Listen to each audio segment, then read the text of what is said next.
मित्र पक्षाकडूनच आपल्या मित्र पक्षांनाच टार्गेट करण्यात आलं. यामध्ये टीका टिप्पणी आपल्या शिवसेनेच्याच नेत्यांवर असेल किंवा राष्ट्रवादीच्या नेत्यांवर करण्यात आलेली आहे. बऱ्यापैकी त्यामध्ये आता निवडणुका झाल्या, निवडणुकांमध्ये या सगळ्या आरोप प्रत्यारोप होत असतात, पण आम्ही ठरवलं होतं मैत्रीपूर्ण लढाईमध्ये टोकाची टीका करायची नाही. तर स्थानिक पातळीवर काय झाले मला माहिती नाही, परंतु शेवटी राज्यामध्ये देशामध्ये मोदीजींच्या मार्गदर्शनाखाली आम्ही NDA म्हणून काम करतोय आणि देशामध्ये महायुतीचं सरकार काम करत आहे.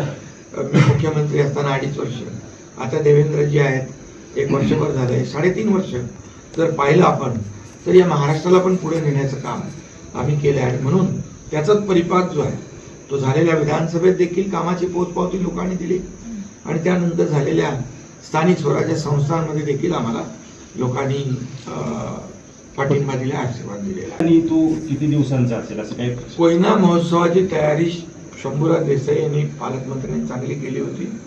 माझ्याशी बोलले होते, मुख्यमंत्र्यांशी त्यांचं बोलणं झालं होतं आणि त्याचं काय आता सध्याची परिस्थिती हे आहे, स्टेटस आहे मी बघतो. पण कोयना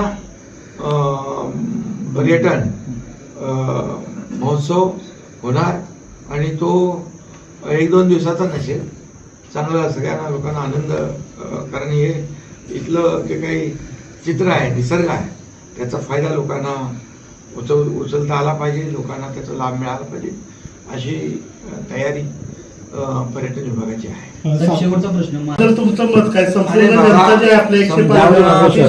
105 गावातल्या जनतेला मी धन्यवाद देतो, त्यांचे आभार मानतो. या 105 गावामधल्या लोकांनी शिवसेनेला भरभरून आशीर्वाद दिला आणि शिवसेनेचे सगळे जिल्हा परिषद गट आणि पंचायत समितीच्या गणामधले सगळे लोक निवडून आलेले आहेत. कारण आपल्याला माहित आहे की जे मी काम या भागामध्ये केलेलं आहे, माझा एकच इच्छा आहे की या भागातला तरुण नोकरीसाठी मुंबई, ठाणे, पुणे सारख्या शहरात जाता कामा नये.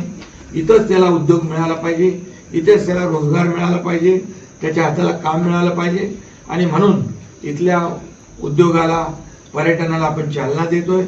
नवीन महाबळेश्वर या ठिकाणी आकारात येते. हे सगळं जे आहे इथल्या सर्वसामान्य जनतेसाठी आम्ही करतोय. आज पुलाचं काम 1-2 महिन्यात कंप्लीट होईल. 2 पुलांचं काम सुरू आहे. कोकण आणि पश्चिम महाराष्ट्र जोडण्याचं काम आम्ही करतोय. त्यामुळे इथला जो काही विकास आहे, हा विकास ज्या वेगाने आपण करतोय त्याची पोचपावती या जिल्हा परिषद आणि पंचायत समितीमध्ये लोकांनी दिलेली आहे.